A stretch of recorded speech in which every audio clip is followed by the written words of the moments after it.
Olá pessoal, tudo bem com vocês? Meu nome é Arthur Machado Sampaio, sou monitor de histologia e farei a apresentação agora da parte 2 do sistema digestório. Lembrando que todas as imagens são retiradas do nosso laminário que está presente no departamento de morfologia. Antes de começar o vídeo Atlas, eu peço para que vocês leiam com muita atenção a Lei número 9.610 do ano de 98 relacionada a nossos direitos autorais. Logo após o conteúdo gástrico sair do piloro, que fica no estômago, ele vai chegar no intestino delgado, que é dividido em três partes: o duodeno, a primeira, o jejuno, a segunda, e o ilho. Primeiramente, eu vou apresentar sobre o duodeno. Ele é dividido em três partes. Temos a mucosa, que conta, por exemplo, com as vilosidades. Temos a submucosa, que conta com os túbulos mucosos, ou chamados nessa parte de glândulas de Brunner. E também temos a túnica muscular, que tem duas camadas, sendo uma a circular interna e outra a longitudinal externa. Aqui é uma ampliação da parte mucosa, sendo ela ainda do duodeno. A primeira marcação que conseguimos ver são as células caliciformes. Elas são esses pequenos pontos esbranquiçados na periferia das vilosidades. Elas têm o propósito de produzir muco e liberá-los para o lúmen do intestino ou de qualquer órgão que ele esteja presente. Há exemplo também na traqueia. As vilosidades são formadas por tecido epitelial simples colunar. Por que esse tecido? Porque imagine um tecido estratificado. Quando o alimento encostasse nesse tecido, ele teria muita dificuldade de ser absorvido. Então, por isso que você precisa ter um tecido simples colunar nesta região. Logo aqui você consegue ver uma ampliação da borda das velocidades. Você vai ver pequenos, entre aspas, fios de cabelo que são chamados de microvelocidades. Servem para aumentar ainda mais a área de absorção e de contato.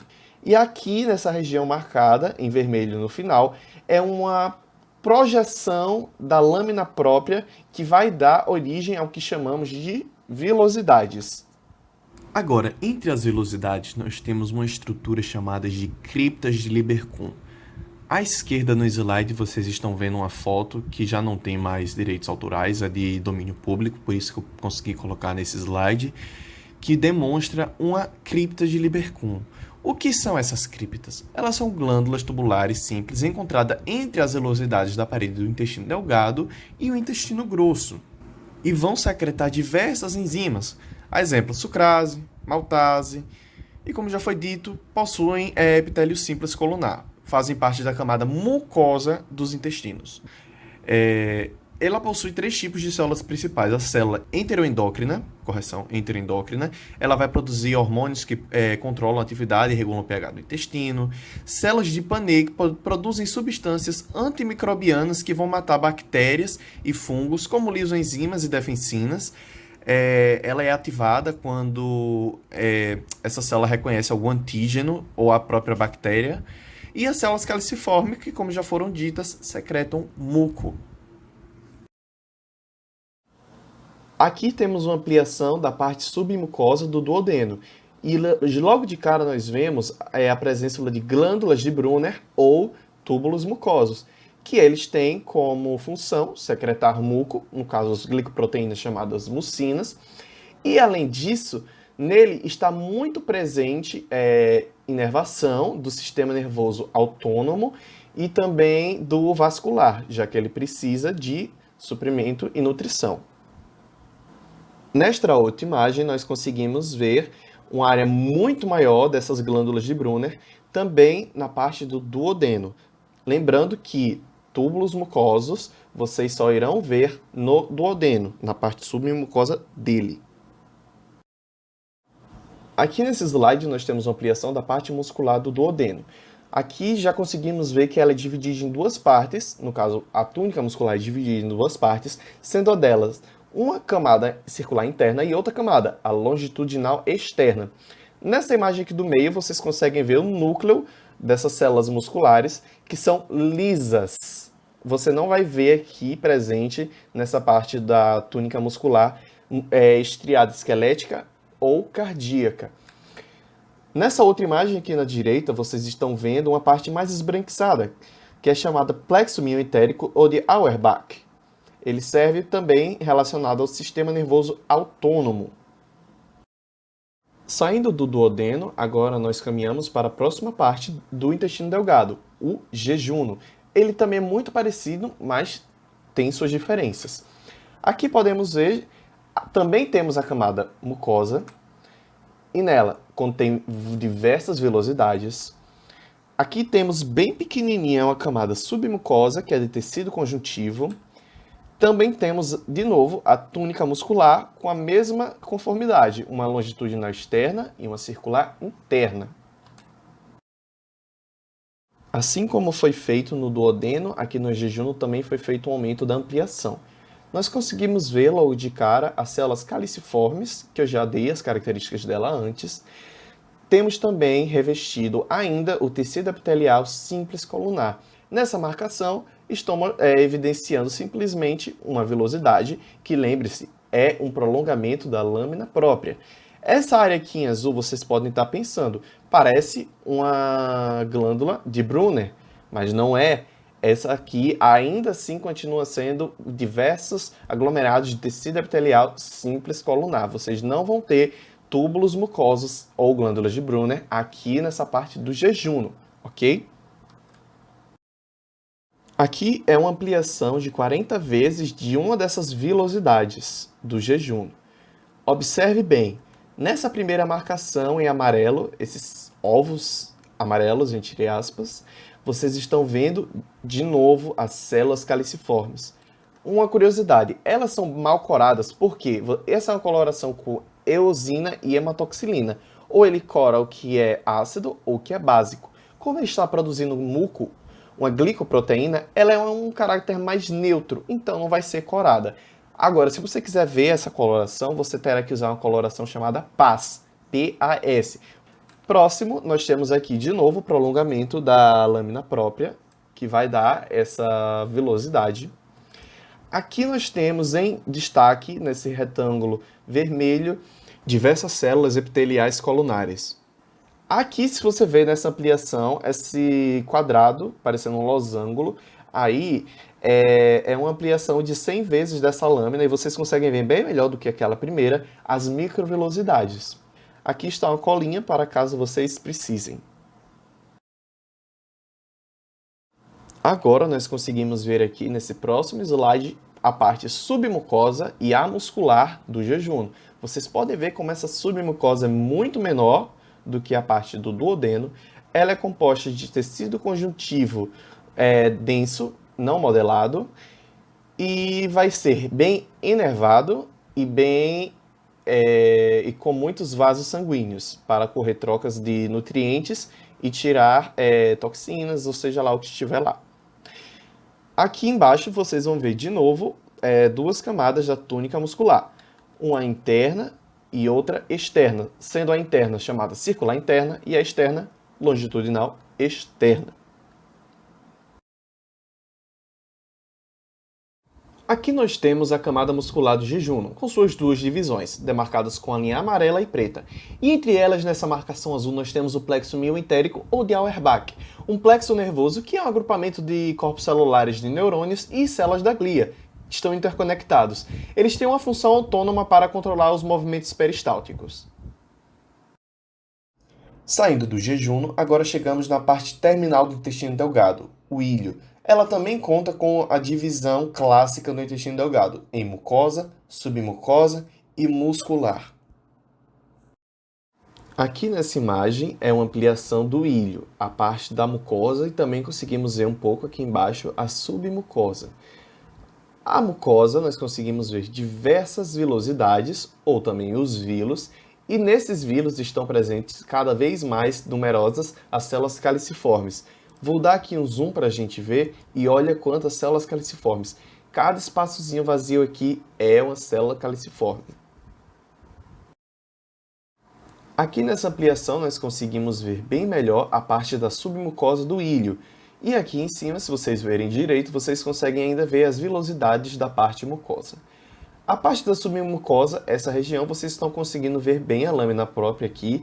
E essas, entre aspas, colunas aqui, Essas colunas são chamadas de placas de Peyer. São aglomerados linfáticos que ficam presentes nessa parte do ilho e são considerados como parte importante na defesa do intestino delgado contra bactérias e outros agressores patógenos e afins. Essa placa de Peyer faz parte do tecido linfóide associado ao intestino, que no inglês tem a sigla GALT, G-A-L-T. Já aqui nessa ampliação, eu peguei a parte da submucosa e pegando um pouquinho da parte da camada da túnica muscular, que seria aqui a circular interna. Aqui, de novo, placas de Peyer. Aqui a lâmina própria, que se constitui também de tecido conjuntivo denso não modelado, além de conseguirem ver também aqui a parte do plexo mioentérico entre a camada circular interna e a longitudinal externa. Saindo do intestino delgado, nós podemos agora passar para a próxima parte, que seria o intestino grosso. Aqui nós podemos ver uma lâmina, a de Colon, e ela não é muito diferente da parte do intestino delgado. Nós podemos ver que ela conta com a mucosa, uma submucosa e uma túnica muscular. Eu irei especificar o que é essa parte aqui no meio, que está marcada como submucosa, em próximos slides. Ela merece um destaque à parte, ok? Aqui conseguimos ver uma ampliação de 10 vezes da parte mucosa do intestino grosso. E também podemos observar uma superfície reta, sem as vilosidades do intestino delgado e também sem as focetas gástricas. Na lâmina própria são observadas diversas glândulas, chamadas glândulas de Lieberkühn, que são as mesmas do intestino delgado.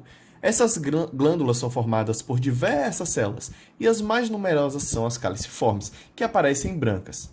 E além delas, existem outras células que não podem ser visualizadas aqui. Essa ampliação aqui é só para mostrar essa parte do nódulo linfóide. Isso aqui bem corado no meio, em muitas células, são as células linfóides. Só lembrando que elas vão agir na parte da defesa contra micro-organismos.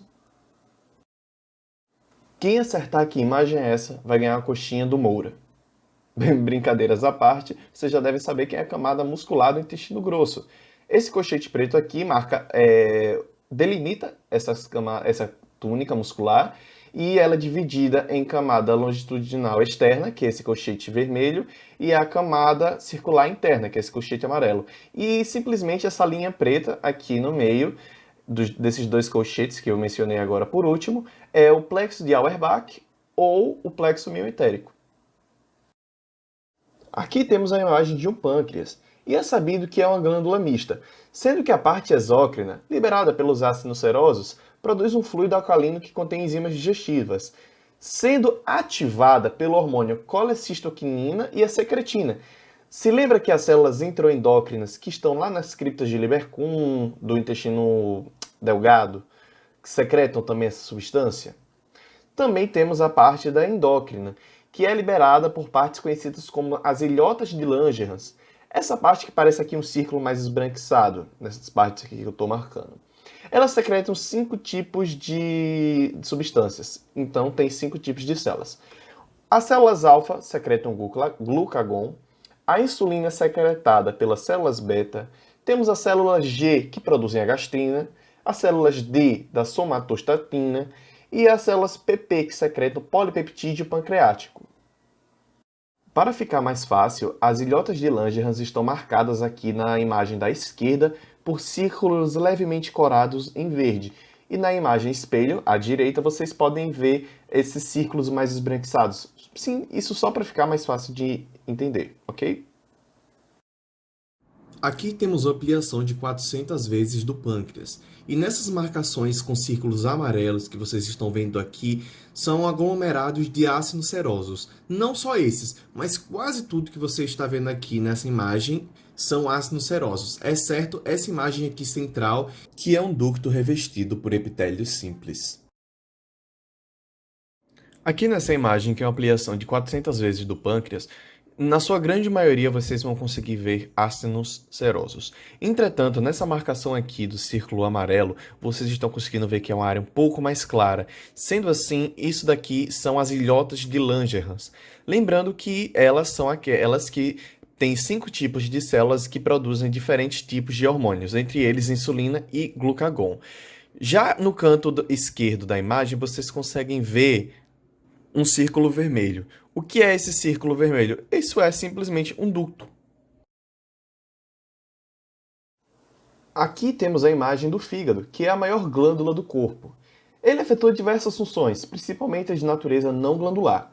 As células do fígado são conhecidas como hepatócitos, e elas realizam quase todas as funções do fígado. Indo para a nossa parte do sistema digestório, o produto de secreção exócrina é o bile, que é liberado do sistema de ductos biliares até chegar na vesícula biliar, onde ele vai ficar armazenado até haver necessidade de sua liberação, sendo excretada pelo ducto colédoco, lá no duodeno. E além disso, nós podemos ver aqui nessa marcação em preto tracejada e contínua o que nós chamamos de lóbulos. Cada marcação dessas determina um lóbulo. Vocês podem ver que fora dessas tem vários outros lóbulos aí. E nesses lóbulos, na junção deles, vocês podem ver os espaços porta. Esses espaços vão conter diversos vasos, sendo eles vênulas, artérias, ductos biliares, que eu vou explicar em outra imagem. Aqui nessa imagem nós conseguimos ver de forma bem centralizada a chamada veia centrolobular. E já que ela é uma veia, ela tem um revestimento interno. E esse revestimento nós podemos chamar de endotélio. Ele é de um tecido epitelial.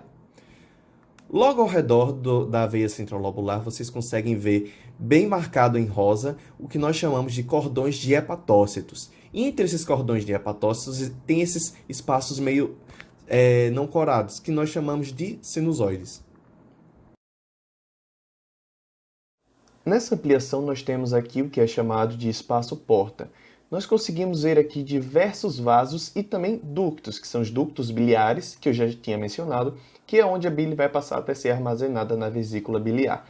Logo aqui no meio, nós conseguimos ver a veia porta. Também temos aqui pequenos capilares, porque também é um tecido conjuntivo. Temos aqui o que me parece uma artéria. Esses dois aqui são ductos biliares. Ok? Só relembrando, estão vendo esses espaços aqui em branco? Então, se lembre que eles são sinusoides. E esse espaço aqui em rosa, ao lado dos sinusoides, são os cordões de hepatócitos, ok? Aqui nesse slide conseguimos ver uma ampliação de 400 vezes dessa parte da lâmina de fígado, que em específico está mostrando um espaço porta e está rodeado por diversos cordões de hepatócitos. Nesse espaço porta a gente tem marcado em círculo amarelo um ducto biliar que é constituído por epitélio cúbico simples. E nesse círculo verde a gente tem uma veia e no círculo azul nós temos uma artéria. Já nessa ampliação, nós conseguimos ver com uma coloração diferente as chamadas células de Kupfer.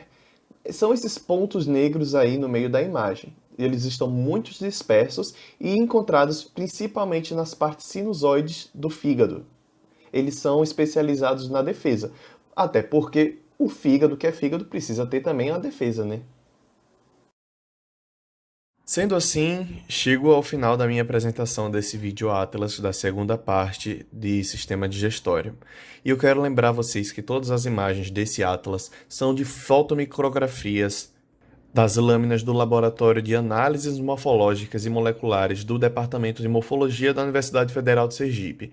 E além disso, essas lâminas são utilizadas nas nossas aulas práticas da disciplina de histologia. E desejo bons estudos para todos. Obrigado, pessoal!